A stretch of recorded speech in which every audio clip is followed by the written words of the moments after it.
Hello everybody, this is MDMaster here, and today I'm going to be doing a tutorial on TNT cannons. So I've actually had a friend and a bunch of people that I've seen around that don't know TNT cannon as well, and hopefully you may find this video helpful. But yeah, so this is going to be a tutorial all about TNT cannons.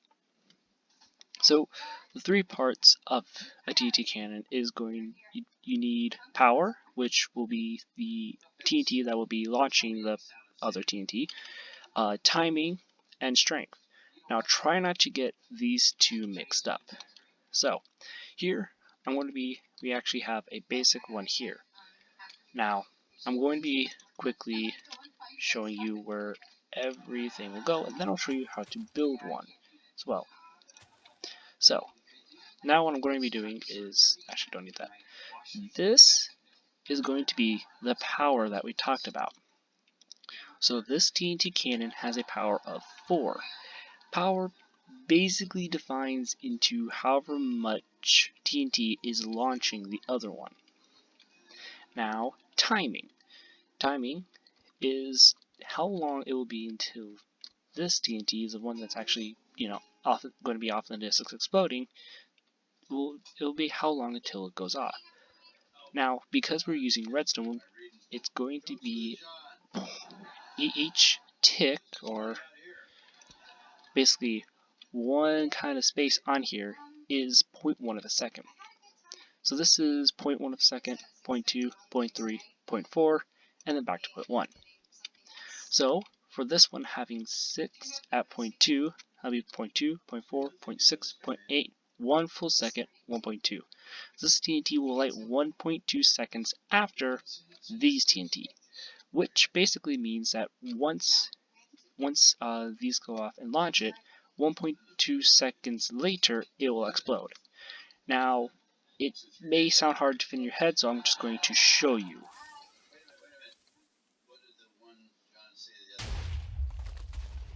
See how that was about a little bit over a second later? And you can fit around with the time. For example, if I put this to 1 second flat, and I again put TNT back, I will press this one button, and it will be exactly 1 second later, it will explode. And as you can see, it exploded a little bit more closer because there's less time for it to travel. So if you give it more time, it will go. Now, when testing this, don't find that. You might want to look and see how long it takes for TNT to explode. Because if you don't know how long TNT explodes, then you won't know the max amount of time. So I actually don't know this, so I'm going to test it right here. So, one. So about 4 seconds. So I have about 4 seconds of window room, which you don't want to obviously do it on the max one, or else it can barely go. So try to aim for 3.9 being your maximum. Okay? So now I'm going to show you how to build this one, and also how to build this one that I need to repair because of some previous testing that went wrong. Don't ask. So what you're going to need is this base block. Now the base block can be anything, but it needs to be a solid block, meaning it can't be glass, can't be half slabs, stairs, any type of glass, fences, those kind of things. It can't be that because it needs to be a solid block for redstone to go on. So basically any stone, wood, if you see any of these, or pretty much most of this, except for like I'd say the weird ones, like you can't put it on a sea lantern. I'm not sure about ice. I'm pretty sure you can't though. You can't put it on magma blocks, stairs, glass, ice, half slabs, and again more glass. And I believe you cannot put it on sponges either. So yeah, just watch out for those. Well, anyways, so you have your base block. You're going to have redstone going to need repeaters, going to need a button or a lever or some way to activate it. You're going to need just 1 bucket of water. Now, you can either use a slab or you can use a ladder or a fence. Basically, whenever you have to have this, you need to have it elevated. So you don't want to have a TNT cannon that's just flat, or else it won't make that kind of arc that we have. It'll just go straight, and for like this setup, would it be bad? But usually you'll be building this on the ground there. And if you have it on the ground, then it will just go forward and then die from friction. So yeah, but you don't want to use the solid block because this way it is a lot easier to see and it actually kind of looks good. Technically you could use a solid block, but it's highly recommended that you use just a half slab, oak fence, or ladder. Now if you use an oak fence, you can either place it here or you could place it here. Just make sure that you have something like pressure plate to stop the water. Okay?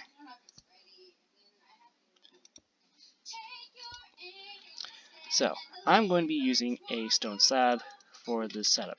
And then you're going to need TNT. So, I recommend definitely building this in Creative first, just so that way you can get used to it. So, first, you're going to be making it. It has to be 3 long at least. It cannot be 2 long or 1 long because those aren't possible. It needs to be at least 3 long. Now I have seen wider cannons, but those are a lot more complicated. It needs to be at least this size. And this is for, remember, a basic one. Next, you need it to at least be 2 blocks. You need to have at least 2 blocks out this way. The reason why is you need a water to travel. You need the source block of the water and then the movement. After this, you can stop it, but it's recommended to carry out at least 2. So basically, if you need help judging this, this will be the source. You need 1, 2, at least 2, but I recommend doing 4. Now make sure you have it filled in so that way water doesn't go anywhere but straight. Now, after this, you want to leave 1 blank, and I'm going to actually be doing something real quick. You'll see why. This is how far you want it. Then you leave this 1 blank, but still making sure water doesn't go anywhere. And you place 2 more down and a slab. Remember, this is just for elevation and to stop the water. Now, you're going to be placing 2 blocks up here. All this does is to make sure that when the TNT lights, it doesn't land on this or this block. Because if it has it on there, then it's going to shoot that way or that way. Now, wiring is really that easy. So, you go on the top 3 right here, you place 3, then you go straight all the way. Now, you want to break this last one though. The reason why you want to break the last one is if you go to here, you're now powering this block. And we don't want that because we want this block to be powered, not this one. And yes, technically you could just have repeaters and both will be powered, but then we have all the TNT going off at once. If you have it this way, then this block cannot be powered, and then this block will be powered after it's gone through the repeaters. But now, you place the repeaters. Now, it doesn't matter how long you place the repeaters. Now, it's recommended that you have a timing for it, so I'm just going to put them all 2 ticks. Now, make sure you place your water. Now, the reason why we have the TNT sitting in water is going to be how TNT functions. I'm actually going to show you this. So, just need to grab flint and steel, place the TNT, and you light it. This is how normal TNT works. After the 4 seconds, boom, and it actually destroys some of the earth. Now, what I'm going to do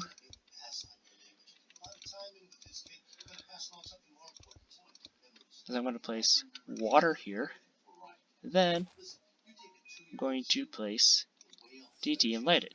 Now the TNT is sitting in water, and when it explodes, it doesn't destroy it.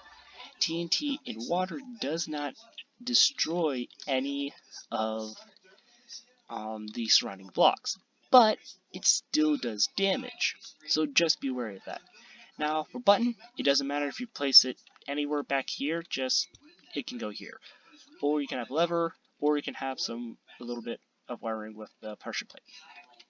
Now, I'll also be showing you how to do it if you're, this is the preferred, never mind, this is the preferred setup.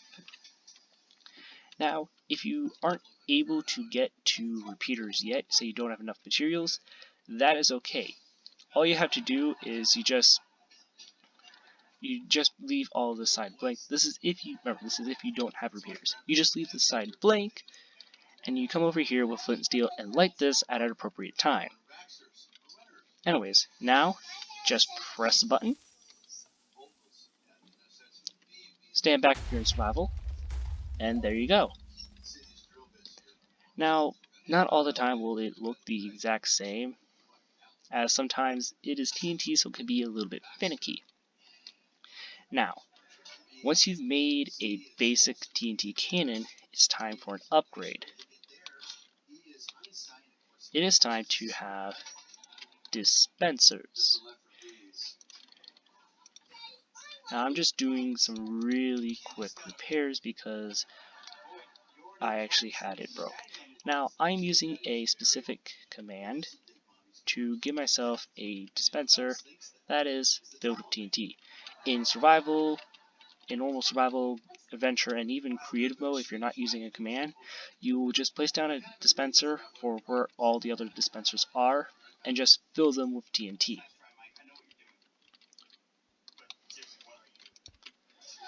So how dispensers with TNT work is when a dispenser is activated, it quote-unquote places lighted TNT. And again, it's better to show you than for you to envision it. Now, you might be wondering why this one is more preferred than this one. Well, I will show you. So, let me just grab some. Now, I'm going to be showing you why, and it's mainly off of speed. Because if you're in, now remember, you're going to be wanting to fire this one after another, not just doing it once. So, this will usually take about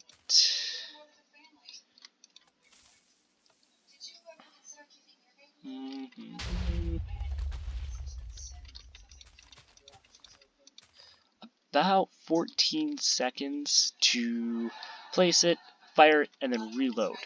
So it's ready for the next shot. Whereas this one, it's just going to take one click, it's already loaded, fire, and it'll fire,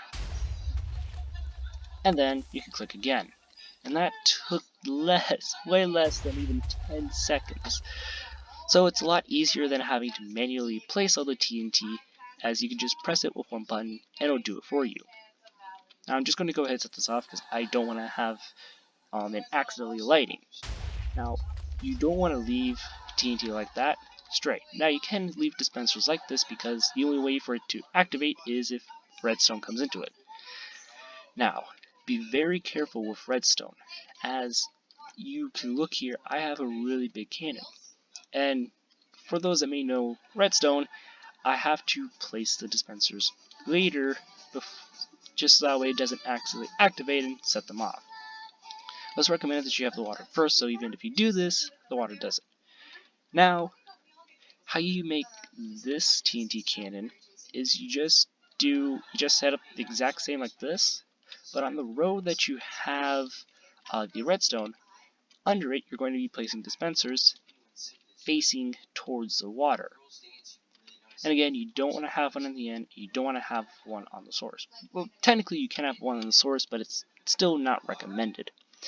And you're just going to have one here.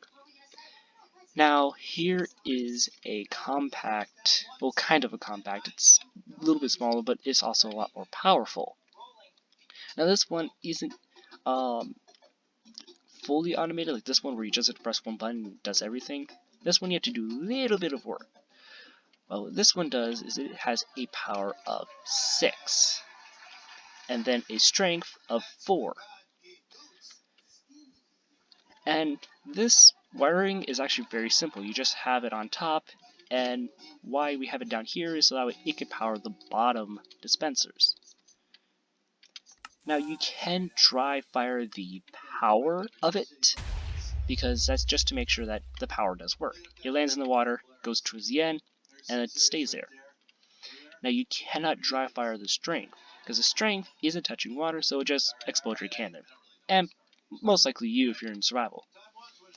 Now I'm going to show you quickly how powerful this cannon can be. I gotta reset that. But you see, it can go far and launches multiple at once. So now, just do this.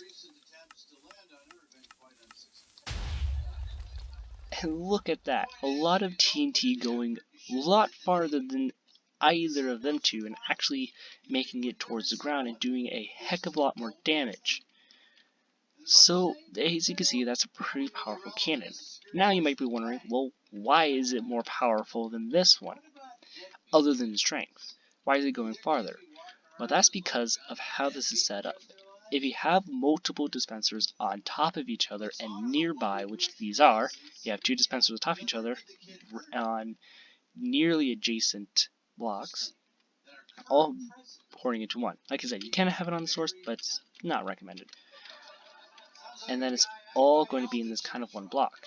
Whereas over here, it all does end up at this one location, but it's not all one solid clump as this one is. As you can see here, it's all one solid clump all the way here, and can be very powerful. Whereas here, it's almost solid. And so that's why, even though it set me flying, it couldn't send that one there because I'm above it, it's across. So, yeah, it's better to have a solid clump at once. And then you can get into some beauties or beautiful monstrosities, depending on how you do it, right here. So this one has a power of 8 times 5, or a power of 40, which, just to give you a comparison, when I was testing this, it not only did a huge explosion, but it shot all the way over here. It made that way far off crater. So, now I'm going to show you it in action.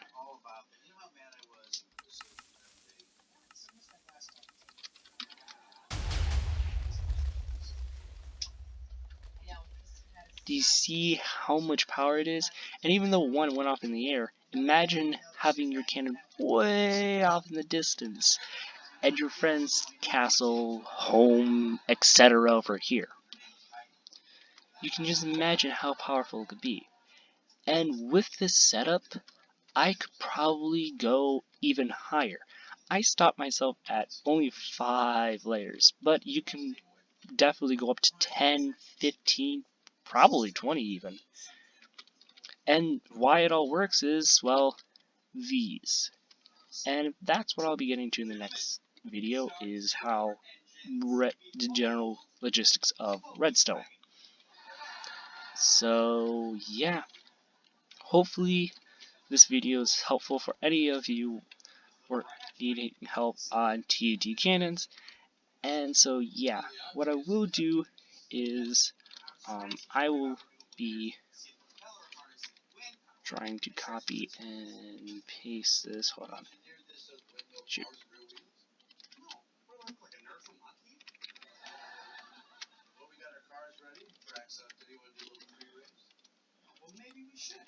Is I will be actually putting this in the description of the video, but you can also see it right here. So yeah, if you want to use this for any of TNT cannons, all this does is it just gives you a dispenser full of it with just naming a dispenser full of TNT with Laura saying full of TNT. But yeah, if you ever want to use this command, it will be a lot of help. And if in case you're wondering how I got this world, you just make a flat world, go into the edits, and it's redstone ready. That's that world. So yeah, thank you very much for watching this video, and yeah, if you want, you can leave a comment on what you'd like me to do in other videos. Goodbye!